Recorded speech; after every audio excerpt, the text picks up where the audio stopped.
बघू.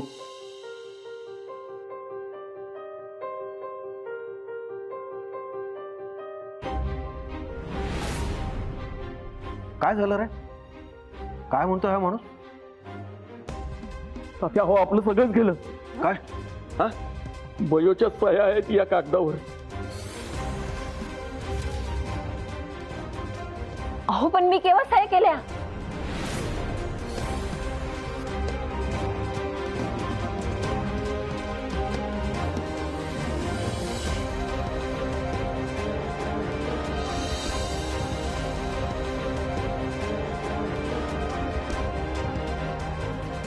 अहो मी खरंच नाही सह्या केल्या. हे काहीतरी खोटं सांगतायत. यांनीच माझ्या खोट्या सह्या केल्या असतील. ए काय रे घाटे, आम्हाला फसवायला बघतोस? पयोजीच्या खोट्या सह्या घेतल्यात तुम्ही. हा सगळा काय प्रकार आहे ना, मुकाट्याने सांग बर का, नाही तर पोलिसांच्या ताब्यात देऊ तुला. मी काहीच नाही केलं. त्या फाईल मध्ये सह्या आहेत ना, त्या बघा. हा असं ऐकणार नाहीये. मी आताच पोलिसात जाऊन येतो.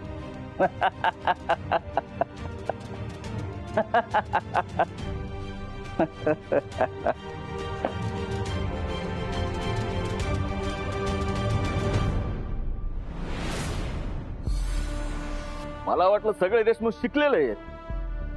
हं? लिहिता वाचता येतं, पण तसं काही नाही. तुम्ही तर आडणी निघाला. हो काय बोलताय तुम्ही? आमच्याच घरात येऊन आमची दक्कल काढताय? माफ करा, पण त्या आदिती मॅडम कुठे दिसत नाहीये. त्यांना जरा ही फाईल द्या, म्हणजे समजेल की बयोबांनी काय काय कबूल करून ठेवलंय फाईल मध्ये. हो काय अदिती मॅडम कुठे आहेत? प्लीज माझ्या मुलीला यातलं काही कळू देऊ नका. अहो ती ऑफिसमध्ये आहे. तिला उगीच टेन्शन येत. तिला हा धक्का सहन नाही होणार. हा बयो, या तुझ्याच सह्या आहेत. हो, तुला माहित नाहीये तू या सह्या केल्यात ते.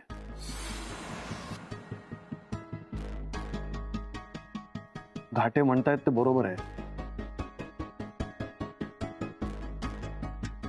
आपल्या हातातून गेलंय सगळं.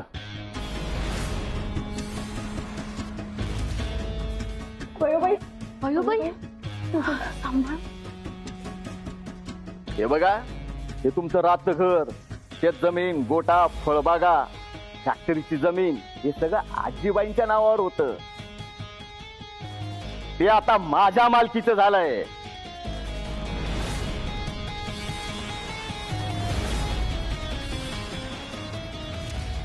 खरंच तुम्ही खूप छान काम करताय. सर्व कामगार अगदी खुश आहेत बघा तुमच्यावर. अहो खरं तर सगळे कामगारच खूप मन लावून काम करतात. असे कामगार शोधून सुद्धा सापडणार नाहीत. त्यात कामगारांनी ठरवलेल्या डेडलाईनच्या 24 तास आधीच टार्गेट कंप्लीट केलं. त्यामुळे त्यांचा जास्तीचा मोबदला त्यांना मिळायलाच हवा. मॅडम तुम्ही खरंच खूप चांगले आहात. थँक्यू. पण मधल्या काळात चिडून आम्ही नोकर माणसांनी तुमची परिस्थिती समजून नाही घेतली. त्याबद्दल खरंच मी माफी मागतो. हो काय काय करताय तुम्ही दादा? हे बघा, इथे कामगार मालक असं काहीच नाही. सगळे मिळून एकत्र काम करूया. धन्यवाद मॅडम. येतो.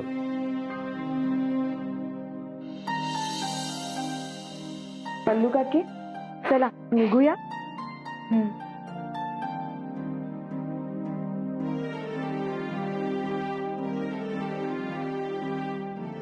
अदिती खरंच खूप अभिमान वाटतो ग तुझा. चला मॅडम निघूया ना. मॅडम, पल्लू काकी चेष्टा करताय माझी. चला. द्या द्या मॅडम, मी घेते. नाही मी घेते, तुम्ही चला. मी काय म्हणतो घाटे साहेब, काय म्हणता? म्हणजे काहीतरी पर्याय असेल ना त्याच्यावर. म्हणजे एकदम एका झटक्यात कसं काय तुम्ही आमच्याकडून सगळं काढून घेऊ शकता हो? हे बघा, मी बिल्डर आहे. शिस्तीत विचारलं होतं ना. मला जागा आवडली, ती मी मिळवली. बिझनेस मध्ये असंच असतं, सरळ मार्गाने काही होत नाही हो. प्लीज घाटे साहेब बघा ना, काहीतरी करा ना हो. आप्पा, अरे तू कशाला हात जोडतो त्याच्या समोर? त्याला 2 बुक्क्यात सरळ करू आपण. अरे याने फसवलंय आपल्याला. अरे सोड, आप्पा सोड तू. शांत व्हा. ते काय सांगता ना ते नीट ऐकून घ्या. अरे सोडतो बाजूला हो तू, नाही तर तू सुद्धा मार खाशील. नाना अरे शांत हो बाबा. अरे आपले हात दगडाखाली अडकलेत. हो ना, आणि म्हणूनच आपल्याला शांत डोक्याने बोलावं लागेल. हो ना, ते आपल्यावरती केस सुद्धा करू शकतात.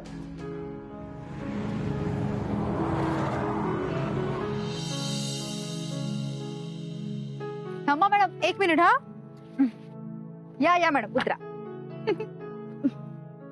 अहो काय करताय तुम्ही? द्या मॅडम, बॅग द्या ना माझ्याकडे. आता बास झाली मस्करी पल्लू काकी, तुम्ही सुद्धा काळजी घ्यायला हवी. चला.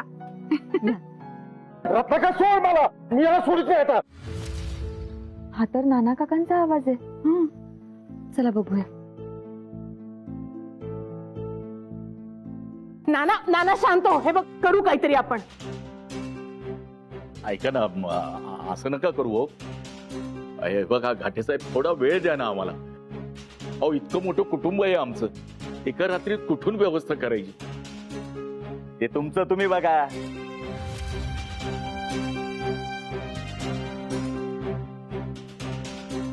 प्लीज प्लीज थोडा वेळ द्यावं.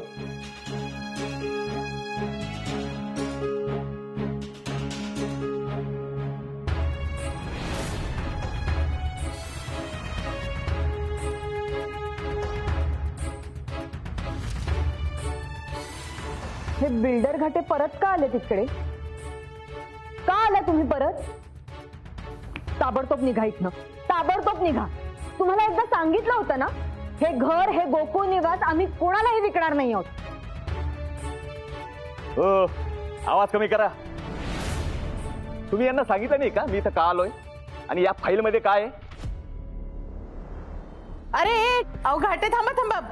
काहीतरी गैरसमज झालाय आमच्या आदितीचा. हा आदिती शांत हो. हा अगं शांत हो. हे घाटे आहेत की नाही, अगं हे बापू काकांचे मित्र निघाले. हा नाना बोल ना. हो, बापूचा मित्र. आणि बापू इथे नाही. चांगलं झालं ना. बापूंचा मित्र? घाटे भाऊजी, अहो एवढे कशाला रागवता मित्रावर? अदिती, अगं हे तुझ्या बापू काकांचे मित्र आहेत. हे आलेत आणि तुझे बापू काकाच घरी नाहीयेत. मग 2 मित्रांच्या मध्ये आपण कशाला बोला ना. हो ना. अहो काय घाटे तुम्ही पण मस्करी करताय. अहो मित्रच आहे ना ते, नाही तर आम्ही आहोत ना. आम्ही पण मित्रच आहोत. हो निवांत. काय चाललंय? अहो एवढं काय त्यात? घाटे आता बस. हा सोडा आता सगळा राग. काय उगाच गैरसमज नको. ओळख करून देते. हे बघा, ही अदिती आमची सून, आणि ही पल्लू, ही आमच्या बाळाची बायको. काय दोघी जणी आत्ताच ऑफिस मधनं थकून आलायत ना. जा तुम्ही फ्रेश व्हा. जा. हो घाटे, तुम्ही बॅग पण घेऊन आलात. अहो मग राहा की 4 दिवस. हो ना रत्नाक्का? हा मग त्या दिवशी आले आणि विचारलं की घर विकता का. मस्करी करता ना, मस्करी. मित्राच्याच घरी येऊन मित्रालाच विचारलं घर विकता का. लाज पण नाही वाटली त्यांना. नाती ती मस्करी करतात नाही. बिचारा बापूला मस्करी पण लक्षात नाही आली. काहीच बोलला नाही तो. हो ना. अरे तुम्ही दोघे अजून इथे? अरे जा फ्रेश व्हा. भूक लागली असेल की नाही. जा. जा. घाटे काय तुम्ही पण ना. सॉरी.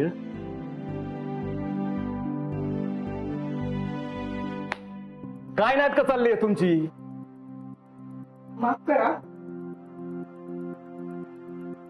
पण आमच्या घरातल्या या गोष्टी या दोघींना कळता कामा नयेत, म्हणून आम्ही खोटं बोललो. बरं, या देशमुखांनी अदितीला काही कळू दिलं नाही. तुम्ही कोणाला काही सांगा, पण उद्याच्या उद्या तुम्हाला हे घर रिकामं करावंच लागेल. लक्षात ठेवा. काहीही झालं तरी मी या घरातून जाणार नाही.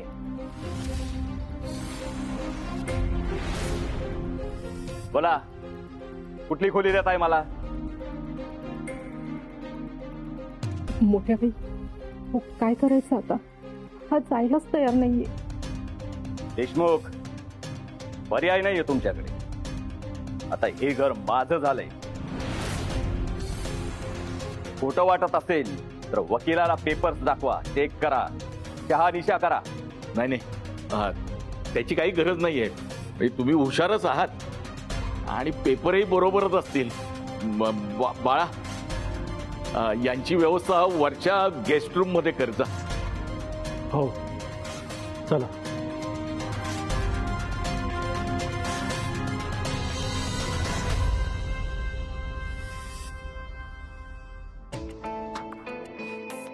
म्हणजे आता हे घर आपलं राहिलं नाही. आता काय करायचं आपण? कुठे जायचं?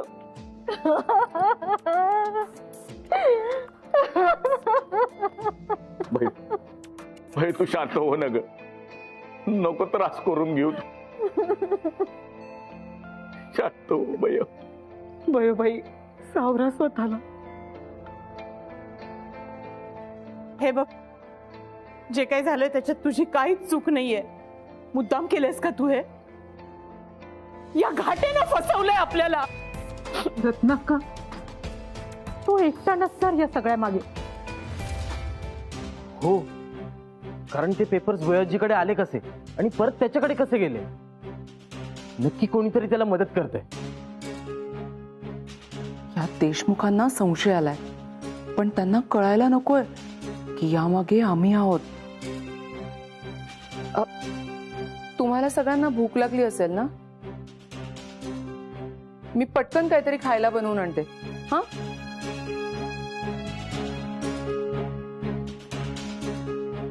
इथे तोंडचं पाणी पळालंय. कोणाला भूक लागणार आहे?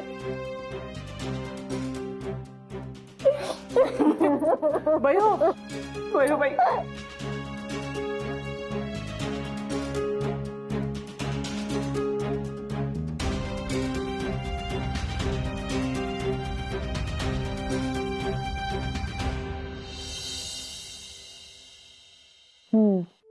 रोज बाहेरचं नको खाऊस. अगं हो ग, मला पण ते पिझ्झा बर्गर सँडविच ना खाऊन कंटाळा आलाय. अदिती, तू एक काम कर ना, तू तुझ्या हाताने जेवण बनव आणि मला इथे पाठव. तुझ्या हातचं जेवण आवडेल मला. ते पॉसिबल असतं तर मी ते सुद्धा केलं असतं.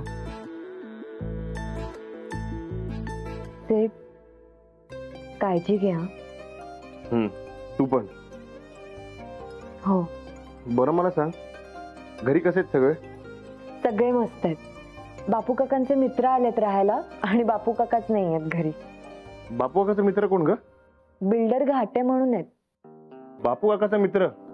तेही बिल्डर? कसं शक्य आहे? का रे? अगं, बापू काकाचा बिल्डरशी काय संबंध असणार आहे? बापू काका म्हणजे घर, गोठा आणि डेअरी एवढंच त्याचं जग आहे.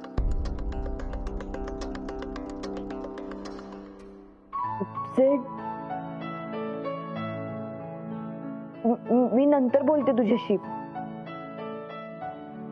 अगं, हॅलो, हिला काय झालं अचानक? नाना शांत हो. हे बघ, उगाच यातलं काही पल्लू आणि आदितीला कळता कामा नये. त्यांच्या डोक्याला ताण नकोय. किती वेळ शांत राहायचं रत्नाक्का? त्या घाटेनी फसवलंय आपल्याला. अगं, आपण का गप्प राहायचं? हे बघ नाना, हे बघ, त्या घाटेला आपल्याला अद्दल घडवायचीच आहे. त्याच्याकडनं आपलं घर परत मिळवायचंच आहे. पण त्या घाटेशी वाद घालण्यात आता काय अर्थ आहे? त्याला जे हवं ते त्याने केलंय ऑलरेडी. तर आपल्याला उद्यापासून राहायची दुसरी सोय बघावी लागेल ना. पण आपण सगळ्यांनी जायचं कुठे? का सगळ्यांना वेगवेगळ्या जागा शोधाव्या लागतील? मी काय म्हणते, काही दिवस आपण माहेरी जाऊन राहूया का? ह्या आपापल्या माहेरी गेल्या तर मी कुठे जाऊ? मिलिंदचं काय, तो जाईल हॉटेलवर राहायला. पण माझं काय? मी काय करू? खरं तर इतके दिवस तुम्हा सगळ्यांसोबत राहून तुमची इतकी सवय झाली आहे ना मला की एकटं राहणं कठीण जाईल. अगं पण माहेरी का जायचं? माझं घर आहे ना, सगळे तिथे राहू एकत्र. जे गोकुळ निवास एवढं मोठं नाहीये, पण राहू ना आपण सगळे तिथे एकत्र. चालेल रत्नाक्का, ऍडजस्ट करू आपण. निदान आपण एकत्र तरी राहू. हो, इतके वाद झाले, भांडणं झाली, पण पुन्हा एकत्र आलो आपण. आता तुम्हा सगळ्यांपासून दूर, वेगळं नाही राहता येणार. हा, वेगळं नाहीच राहायचं. आपण सगळे एकत्र असू ना, तर या संकटाशी लढू शकू. आणि हे बघा, तात्या बयोला आपल्यालाच आधार द्यायचा आहे. पण बयो स्वतःलाच दोषी मानते. तिने अजून खोलीचा दरवाजा पण उघडलेला नाहीये. मी बघून येतो तिने दरवाजा उघडला. म्हणजे तो बिल्डर बापू भाऊजींचा मित्र नाहीये? अगं नाही नाही पल्लू, त्यांचा मित्रच आहे. म्हणजे त्यांच्या ओळखीचा. ऐकलंय सगळं, सगळं कळलंय मला. म्हणजे आपलं घर.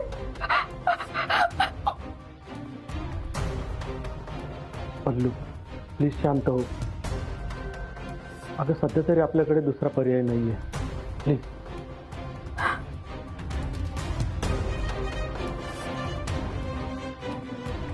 मी घेते बॅग भरायला. आदितीला यातलं काही कळू देऊ नकोस प्लीज.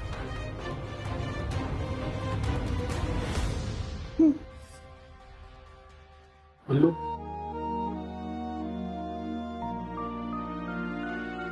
चला बॅगा भरूया. दुसरा पर्यायच नाही आपल्याकडे.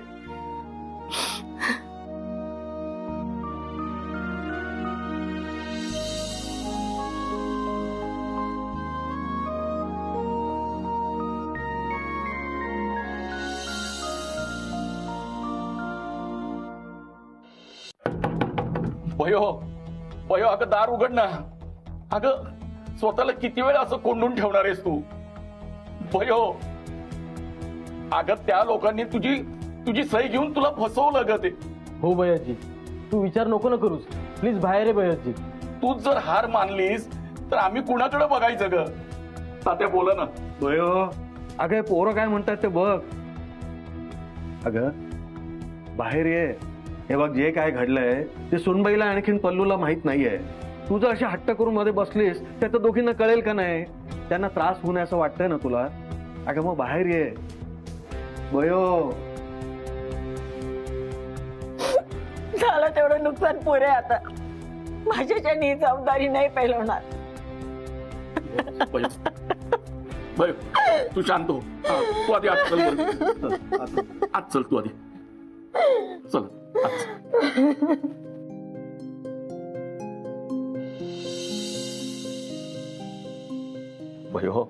भयो अगं असं रडून कसं चालेल? यातून आपल्याला बाहेर पडायला हवं ना. बयो तू शांत हो बघू. अगं अशा परिस्थितीत आपला धीर खचून आपल्याला कसं चालेल? भयो नको त्रास करून घेऊ. अगं सावर स्वतःला. चला आपल्याला लवकर हे घर सोडावं लागेल. पल्लूने बॅग सुद्धा भरायला घेतली. हा हो, पल्लूला हे कळलंय. मात्र आदितीला यातलं काहीच माहित नाहीये. किमान तिला तरी आता टेन्शन नकोय. आपल्याला उद्याच रत्नाकाच्या घरी जायचंय.